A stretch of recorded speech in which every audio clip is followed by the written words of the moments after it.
सर्वमङ्गलमाङ्गल्ये शिवे सर्वार्थसाधिके शरण्ये त्र्यम्बके गौरी नारायणी नमोस्तुते। अधु देवी इस श्री चंडी कवच में ब्रह्मा ऋषि, अनुष्टुप छंद, चामुंडा देवता, अंगन्यास में कही गई माताएं बीज, दिग्बंध देवता तत्व हैं।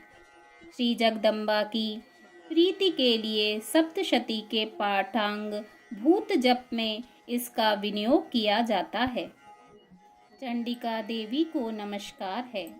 मार्कंडेय जी ने कहा, पितामह, जो इस संसार में परम गोपनीय तथा मनुष्यों की सब प्रकार से रक्षा करने वाला है और जो अब तक आपने दूसरे किसी के सामने प्रकट नहीं किया हो, ऐसा कोई साधन मुझे बताइए।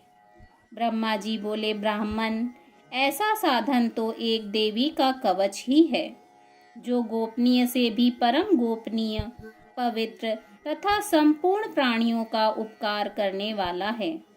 महामुने, उसे श्रवण करो। देवी की 9 मूर्तियां हैं, जिन्हें नव दुर्गा कहते हैं। उनके पृथक पृथक नाम बतलाए जाते हैं। प्रथम नाम शैलपुत्री है, दूसरी मूर्ति का नाम ब्रह्मचारिणी है, तीसरा स्वरूप चंद्रघंटा के नाम से प्रसिद्ध है, चौथी मूर्ति को कुशवांडा कहते हैं, पांचवी दुर्गा का नाम स्कंद माता है, देवी के छठे रूप को कात्यायनी कहते हैं, सातवां कालरात्रि और आठवां स्वरूप महागौरी के नाम से प्रसिद्ध है, नवी दुर्गा का नाम सिद्धिदात्री है। ये सब नाम सर्वज्ञ महात्मा वेद भगवान के द्वारा ही प्रतिपादित हुए हैं। जो मनुष्य अग्नि में जल रहा हो, रणभूमि में शत्रुओं से घिर गया हो, विषम संकट में फंस गया हो तथा इस प्रकार भय से आतुर होकर जो भगवती दुर्गा की शरण में प्राप्त हुए हों, उनका कभी कोई अमंगल नहीं होता। युद्ध के समय संकट में पड़ने पर भी उनके ऊपर कोई विपत्ति नहीं दिखाई देती है। उन्हें शोक, दुख और भय की प्राप्ति नहीं होती। जिन्होंने भक्ति पूर्वक देवी का स्मरण किया है, उनका निश्चय ही अभ्युदय होता है। देवेश्वरी, जो तुम्हारा चिंतन करते हैं, उनकी तुम निसंदेह रक्षा करती हो। चामुंडा देवी प्रेत पर आरूढ़ होती हैं, वाराही भैंस पर सवारी करती हैं, ऐन्द्री देवी का वाहन ऐरावत हाथी है, वैष्णवी देवी गरुड़ पर ही आसन जमाती हैं, महेश्वरी वृषभ पर आरूढ़ होती हैं, कौमारी का वाहन मयूर है, भगवान विष्णु की प्रियतमा लक्ष्मी देवी कमल के आसन पर विराजमान हैं और हाथों में कमल धारण किए हुए हैं। वृषभ पर आरूढ़ ईश्वरी देवी ने श्वेत रूप धारण कर रखा है। ब्राह्मी देवी हंस पर बैठी हुई हैं और सब प्रकार के आभूषणों से विभूषित हैं। इस प्रकार ये सभी माताएं सब प्रकार की योग शक्तियों से संपन्न हैं। इसके सिवा और भी बहुत सी देवियां हैं, जो अनेक प्रकार के आभूषणों की शोभा से युक्त तथा नाना प्रकार के रत्नों से सुशोभित हैं।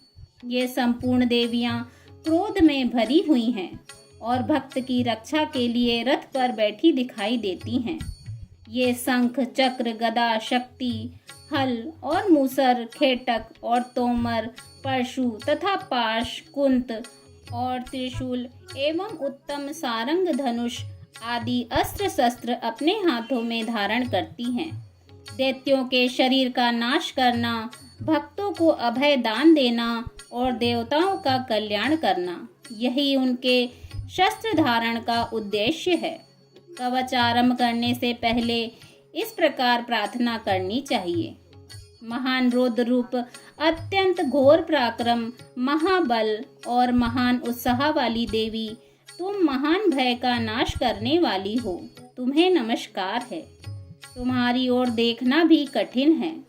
शत्रुओं का भय बढ़ाने वाली जगदम्बिके, मेरी रक्षा करो। पूर्व दिशा में ऐन्द्री मेरी रक्षा करें। अग्निकोण में अग्नि शक्ति, दक्षिण दिशा में वाराही तथा नेस्त्रज्ञ कोण में खड़क धारणी मेरी रक्षा करें। पश्चिम दिशा में वारुणी और वायव्य कोण में मृग पर सवारी करने वाली देवी मेरी रक्षा करें। उत्तर दिशा में कौमारी और ईशान कोण में शूलधारणी देवी रक्षा करें। ब्राह्मणी, तुम ऊपर की ओर से मेरी रक्षा करो और वैष्णवी देवी नीचे की ओर से मेरी रक्षा करें। इस प्रकार शव को अपना वाहन बनाने वाली चामुंडा देवी दसों दिशाओं से मेरी रक्षा करें। जया आगे से और विजया पीछे की ओर से मेरी रक्षा करें। वाम भाग में अजीता और दक्षिण भाग में अपराजिता रक्षा करें। उद्धोतनी शिखा की रक्षा करें। उमा मेरे मस्तक पर विराजमान होकर रक्षा करें। ललाट में माला धरी रक्षा करें और यशस्विनी देवी मेरी भौहों का संरक्षण करें। भौहों के मध्य भाग में त्रिनेत्रा और नथुने की यमघंटा देवी रक्षा करें। दोनों नेत्रों के मध्य भाग में सांखनी और कानों में द्वारवासिनी रक्षा करें। कालिका देवी कपोलों की तथा भगवती शांकरी कानों के मूल भाग की रक्षा करें। नासिका में सुगंधा और ऊपर के ओंठों में चर्चिका देवी रक्षा करें। नीचे के ओंठ में अमृत कला तथा जिह्वा में सरस्वती देवी रक्षा करें। कौमारी दांतों की और चंडिका कंठ प्रदेश की रक्षा करें। त्रिघंटा गले की, घाटी की और महामाया तालु में रहकर रक्षा करें। कामाक्षी ठोडी की और सर्वमंगला मेरी वाणी की रक्षा करें। भद्रकाली ग्रीवा में और धनुर्धरी पृष्ठवंश मेरुदंड में रहकर रक्षा करें। कंठ के बाहरी भाग में नीलग्रीवा और कंठ की नली में नलकुंबरी रक्षा करें। दोनों कंधों में खड्गनी और मेरे दोनों भुजाओं की वज्रधारणी रक्षा करें। दोनों हाथों में दंडनी और अंगुलियों में अंबिका रक्षा करें। शूलेश्वरी नखों की रक्षा करें। कुलेश्वरी कुक्षी अर्थात पेट की रक्षा करें। महादेवी दोनों स्तनों की और शोक विनाशिनी देवी मन की रक्षा करें। ललिता देवी हृदय में और शूलधारणी उदर में रहकर रक्षा करें। नाभि में कामिनी और गुहा भाग की गुहेश्वरी रक्षा करें। पूतना और कामिका लिंग की और महिषवाहिनी गुदा की रक्षा करें। भगवती कटी भाग में और विंध्यवासिनी घुटनों की रक्षा करें। संपूर्ण कामनाओं को देने वाली महाबला देवी दोनों पिंडलियों की रक्षा करें। नारसिंही दोनों घुटियों की और तेजसी देवी दोनों चरणों के पृष्ठभाग की रक्षा करें। श्रीदेवी पैरों की अंगुलियों में और तालवासिनी पैरों के तलुओं में रहकर रक्षा करें। अपनी दाढ़ों के कारण भयंकर दिखाई देने वाली दृष्टा कराली देवी नखों की और ऊर्ध्वकेशिनी देवी केशों की रक्षा करें। रोमावली के छिद्रों में कौबेरी और त्वचा की वागेश्वरी देवी रक्षा करें। पार्वती देवी रक्त, मज्जा, वसा, मांस, हड्डी और मेद की रक्षा करें। आंतों की कालरात्रि और पित्त की मुक्तेश्वरी रक्षा करें। मूलाधार आदि कमल केशों में पद्मावती देवी और कफ में चूड़ामणि देवी स्थित होकर रक्षा करें। नख के तेज की ज्वालामुखी देवी रक्षा करें। जिसका किसी भी अस्त्र से भेदन नहीं हो सकता, वह अभेदा देवी शरीर के समस्त संधियों में रहकर रक्षा करें। ब्राह्मणी, आप मेरे वीर्य की रक्षा करें। छत्रेश्वरी छाया की तथा धर्मधारिणी देवी मेरे अहंकार, मन और बुद्धि की रक्षा करें। हाथ में वज्र धारण करने वाली वज्रहस्ता देवी मेरे प्राण, अपान, व्यान, उदान और समान वायु की रक्षा करें। कल्याण से शोभित होने वाली भगवती कल्याण शोभना मेरे प्राणों की रक्षा करें। रस, रूप, गंध, शब्द और स्पर्श, इन विषयों का अनुभव करते समय योगिनी देवी रक्षा करें तथा सत्व गुण, रजोगुण और तमो गुण की रक्षा सदा नारायणी देवी करें। वाराही आयु की रक्षा करें। वैष्णवी धर्म की रक्षा करें तथा चक्रणी देवी यश, कीर्ति, लक्ष्मी, धन तथा विद्या की रक्षा करें। इंद्राणी, आप मेरे गोत्र की रक्षा करें। चंडिका, आप मेरे पशुओं की रक्षा करें। महालक्ष्मी, पुत्रों की रक्षा करें और भैरवी, मेरे पति की रक्षा करें। मेरे पथ की सुपथा तथा मार्ग की क्षेम करी रक्षा करें। राजा के दरबार में महालक्ष्मी रक्षा करें तथा सब ओर से व्याप्त रहने वाली विजया देवी संपूर्ण भयों से मेरी रक्षा करें। देवी, जो स्थान कवच में नहीं कहा गया है अतएव रक्षा रहित है, वह सब तुम्हारे द्वारा सुरक्षित हो, क्योंकि तुम विजयशालिनी और पाप नाशिनी हो। यदि अपने शरीर का भला चाहो तो मनुष्य बिना कवच के कहीं एक पग भी न जाए। कवच का पाठ करके ही यात्रा करें। कवच के द्वारा सब ओर से सुरक्षित मनुष्य जहाँ जहाँ भी जाता है वहाँ वहाँ उसे धन लाभ होता है तथा संपूर्ण कामनाओं की सिद्धि करने वाली विजय की प्राप्ति होती है। वह जिस जिस अभिष्ट वस्तु का चिंतन करता है उसको निश्चय ही प्राप्त कर लेता है। वह पुरुष इस पृथ्वी पर तुलना रहित महान ऐश्वर्य का भागी होता है।